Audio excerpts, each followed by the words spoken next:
Super Paper Mario is a video game. The game starts in classic Paper Mario fashion. A Toad shows up to their house and the Toad tells them that Princess Peach has been kidnapped. The game cuts to Bowser, and the Mario Bros show up at Bowser's castle assuming that he took Princess Peach. So then Princess Peach just shows up out of nowhere with Count Bleck, and he basically transports everyone out of their dimension besides Mario. So this little rainbow butterfly named Teepee shows up to help transport Mario to another dimension. Mario is currently in Flipside. It's a special area that sits between dimensions. Count Bleck created a void using the Dark Prognosticus. The void is basically a giant black hole that's going to consume all dimensions and realities. He forced Bowser and Peach to get married. It created the Chaos Heart, which in turn created the Void. In classic Mario fashion, he's going to have to collect 8 pure hearts in order to stop Count Bleck and save all dimensions and realities from their destruction. Flipside is the Overworld Hub similar to Toad Town and Paper Mario and Rogueport and the Thousand Year Door. They were never very large, but it helped create the illusion that each area is somehow all interconnected with each other. Instead of creating an intricate hub world in 2D, someone just made the lazy decision to just place the doors for each chapter right next to each other. It's just so fucking stupid. The townsfolk characters in Flipside just look terrible as well. It's like someone drew them together with a fucking Etch-a-Sketch. Here is where the actual video game part of the video game starts, and it's a little boring. Mario makes his way to the first town in the game, and the townsfolk unironically tell Mario that switching to 3D will be the only puzzle solution throughout the majority of the game. It's kind of sad, because it's kind of true. The entire game is moving forward and switching to 3D whenever you reach a dead end. It's basically all you do throughout the entire game, and it gets really stale really fast. You can really tell how little thought was put into the pixel characters in Super Paper Mario. They are used as boring tools, and once you hear their quick dialogue in their introduction, they will never utter a single word for the rest of the game. Partners in the Paper Mario game were usually able to be the voice for Mario. It gave them a little screen time, and it gave each one their own unique personality. The main problem with Super Paper Mario is that Teepee is also following Mario around as well. She's an important character in the story, and it's clear that the game wants us to like her. So the easiest solution is just let Teepee handle all the dialogue and make sure the partners don't cause too much distraction. It's a shame because there really isn't anything unique about Teepee at this point of the game at all. She's just a boring fucking butterfly with no unique personality. Once you beat the dragon, Mario runs into Merlumnia and he gets the first pure heart. The game then also throws in a little side story at the end of each chapter, and it's pretty fun to try to piece the story together. This is the first Paper Mario game where you can actually play as Peach, and it's probably the worst fucking game to make her playable. Since the entire game is basic platforming, there really isn't anything unique about Peach besides using her umbrella to cross large gaps. The worst part about playing Peach is that you can't switch between the 2D and 3D plane. Switching between 2D and 3D is a skill that's exclusive to Mario, and if everyone could do it, Mario would easily be the worst character in the game. It's a really good idea to play as Peach, but it just makes me wish they decided to make her playable in a game that would actually benefit from her inclusion. After putting the pure heart in another heart pillar, Mario and Peach head out to chapter 2. It's here where we get another pixel partner. His name is Boomer the Bomb. He is the bomb pixel. Press 1 to place bomb and explode bomb. I know I'm just repeating myself at this point, but you really have to understand how terrible these pixel characters are. In Paper Mario the Thousand Year Door, there was a bomb character, Admiral Bobbery, and he served the same exact purpose as this pixel sprite. They both blow up cracked walls and help find secret areas. Admiral Bobbery was once a legendary sailor who navigated the seas. Later revealed that he was madly in love with his wife Scarlet. While Admiral Bobbery was sailing the seas during an icy winter, Scarlet passed away from an illness. He only blamed himself. Perhaps if he was by Scarlet's side, she might have survived. Ever since then, he could never sail the seas again. He was tormented by his past and has been suffering ever since.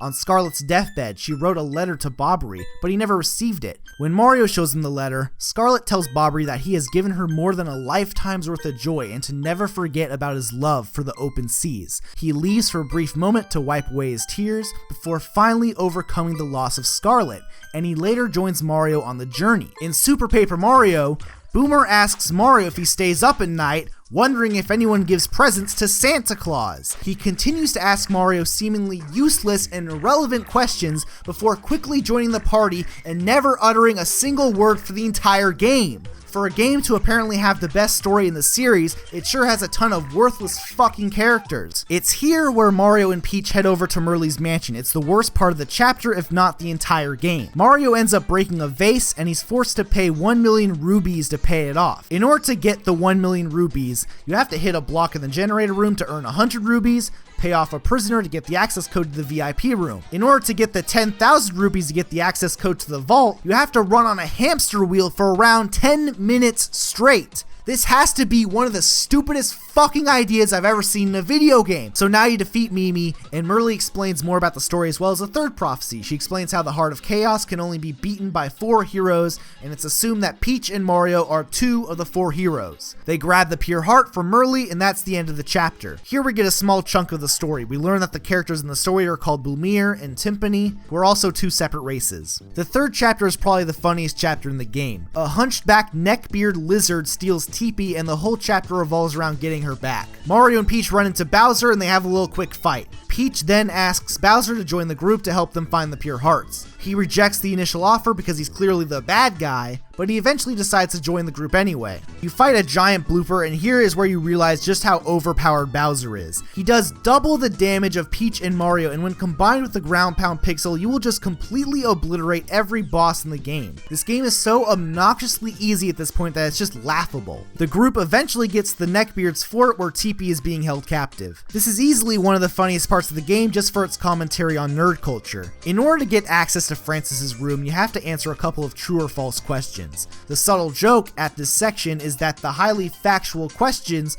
are just extremely opinionated statements. It's funny because there's just too many people who get offended over the most trivial shit. Even if one person dislikes a video game, it doesn't mean you can't enjoy it in a completely different way. It's one thing to be passionate about something, but it's another thing to state your opinions as facts and argue about it like an asshole. Maybe if everyone was more civilized and open to having healthy discussions, society wouldn't have to deal with these fucking basement dwellers who can't possibly handle the fact that everyone might not like the exact same things they do. The group eventually finds Francis and Teepee, and the only person who's able to go into Francis's room is Peach because only him and hot babes are allowed to enter. LOL, isn't that funny? The group finally saves Teepee, and her happiness from being rescued created a Pure Heart. You get another little section of the story between Blumir and Timpani again. It's clear that they're interested in each other, but their relationship is bound to not work out. The next chapter takes place in space, where Mario finds a hidden distress signal for a little squid alien guy called Squirp.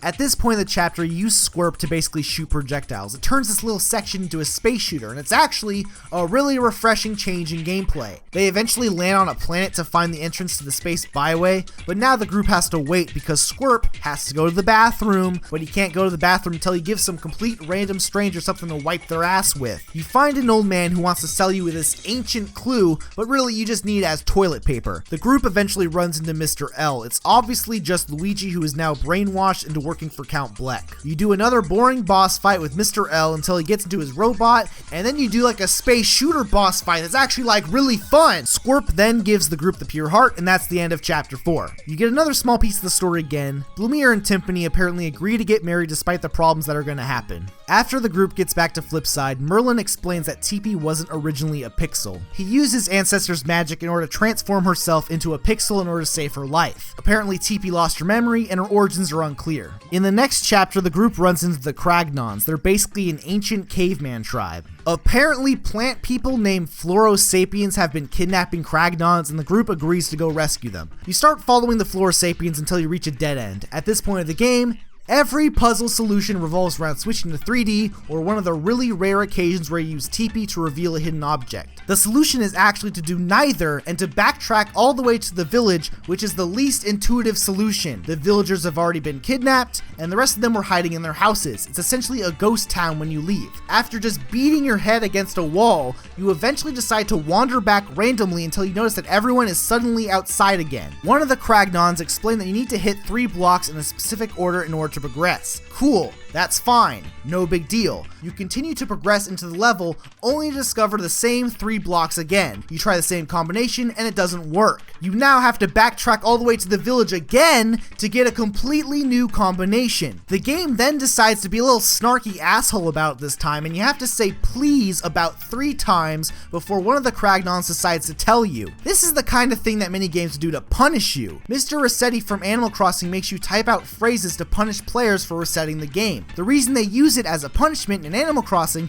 is because it isn't fun. Right after typing out please 3 times, the game has the fucking audacity to ask if you have a pen to write down an obnoxiously long password. At first I thought the game was just messing around with me. I mean, why in the world would they make you write down a long password? But then the Kragnon starts giving you an obnoxiously long password, and the only way to remember it is to write it down. Having to grab a piece of paper to write down a long password isn't fun. You eventually get into this mining area where you run into Flint Cragley, who is basically filming some kind of TV show, and Mario has to find his film crew for him. It's here where you find out that the Flora Sapiens are basically brainwashing the Kragnons in order to enslave them. You eventually work your way to the king of the Flora Sapiens and defeat them. It's later revealed that the Kragnons were actually polluting the water, and the Flora Sapiens were only kidnapping the Kragnons in order to survive. Flint Cragley and his crew manage to walk in, and he states that once the other villagers see his TV show, they will surely realize what they did wrong. The Flora Sapiens agree to be peaceful and free the enslaved Kragnons if they stop polluting the water.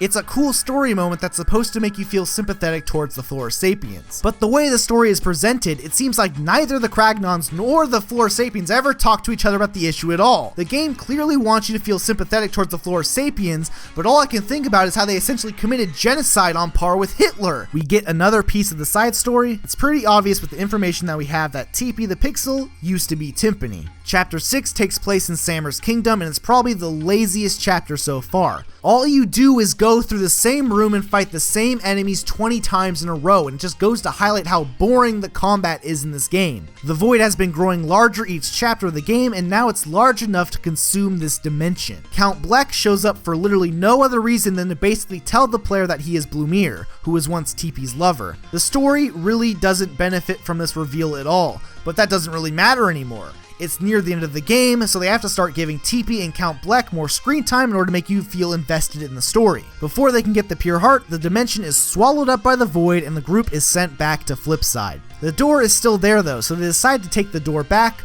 only to discover the destruction of the entire dimension. This is a really cool idea, but they completely ruin the concept. This could have been an amazing moment with some completely abstract ideas, but all you do is run forward in an empty, white room for about 2 minutes. The music's pretty ominous, and you expect something exciting to happen, but all you do is a quick fight with Luigi and you grab a pure heart. The game can talk about all this crazy shit. Traveling through dimensions, the destruction of worlds, a growing void that will consume everything, but the gameplay is so boring in comparison that it manages to make a game about traveling through dimensions so fucking lifeless and boring. So once you beat the chapter, it shows that Dementio kills off Luigi, and it's clear that Dementio has some kind of alternate motive. It's actually kind of interesting. So the group returns to Flipside and returns the broken pure heart to Merlin, and Dementio quickly shows up and kills Mario, Bowser, and Peach at the exact same time. It's fucking nuts. So now Mario wakes up in the underwear. It's basically the game's equivalent to hell. Mario eventually runs into Luigi, and he finally joins the party after being returned to normal. They eventually find Luffy for the queen, she restores the pure heart, and brings Mario and Luigi back to Flipside. Chapter 7 starts right back in the underwear. It's here where the Mario Bros have to escort Luffy to the Over There. It's basically the game's equivalent to Heaven. So Heaven is basically under attack by creatures from hell, and it's later revealed that Luffy was actually a pure heart. Her parents changed the pure heart into a Nimby in order to hide it from everyone else. You get the final piece of the story. Blumir essentially uses the Dark Prognosticus to transform into Count Bleck, and he wants to essentially destroy the world over the loss of Timpani. The final chapter is at Count Bleck's castle. In order to get to Count Bleck, the group has to fight through the rest of the minions. Bowser and No Chunks fight and get separated from the group. Princess Peach and Mimi fight and get separated from the group. Luigi and Dementio fight and get separated from the group. It's implied that they all might have died from the collapsing castle, but Mario essentially says that they're all still alive. Mario runs into Count Bleck, and the final showdown's about to happen. Mario jumps on Count Bleck to realize that the Chaos Heart is protecting him. Shit's going crazy. The rest of the group runs into Mario and the prophecy nullifies the Chaos Heart's powers. Count Bleck is defeated, and it's clear that he regrets his decisions. TP wants to spare the Count's life, but Count Bleck needs to die in order to stop the destruction of all the worlds. It's here where Dimentio shows up and takes control of the Chaos Heart and Luigi. Dimentio wants to recreate all dimensions and be the king of all of them. Shit's just going nuts. Dimentio is completely invincible and the void starts to consume everything. Shit is super fucked. TP and Count Bleck are stuck in an alternate dimension. Count Bleck has given up hope. Since the Pure Hearts were just used on him, there's no possible way to stop Dimentio. Luckily, the Pure Hearts appear out of nowhere because of the power of love or some shit. It's not really well explained. Both Count Bleck and TP use the power of their true love in order to stop the Chaos Heart. It's a bittersweet ending, with everything returning back to normal at the cost of TP and Count Bleck's life. If you haven't realized by now, I really don't like this game. The platforming is so boring and repetitive that I played through most of the game with a frown on my face. I was maybe hoping that the story that everyone was praising would redeem the experience, but the story isn't nearly as good as people make it out to be. The only remotely interesting part of the story that could have made any significant payoff was the story of Count Bleck and TP, but it's just a waste of time. We know absolutely nothing about Blumir or Timpani to be even remotely connected to their characters, and Count Bleck and TP have really no personality throughout the entire game. The only significant detail that we know about these two characters is that they're star-crossed lovers, bound by fate to never be together. If that sounds familiar, it's because it's a term used by William Shakespeare to describe the relationship between Romeo and Juliet. It's the most basic love story imaginable. Count Bleck was supposed to be a tragic character that we ultimately feel sorry for, but he just wants to destroy all the dimensions in the world because he lost Timpani. There's no reasonable justification for this other than he wants to be an angsty teenager because no one understands his pain. The only reason he has a change of heart was because Timpani was still alive, which just goes to show how much of a selfish asshole he really is. The love story of Admiral Bobbery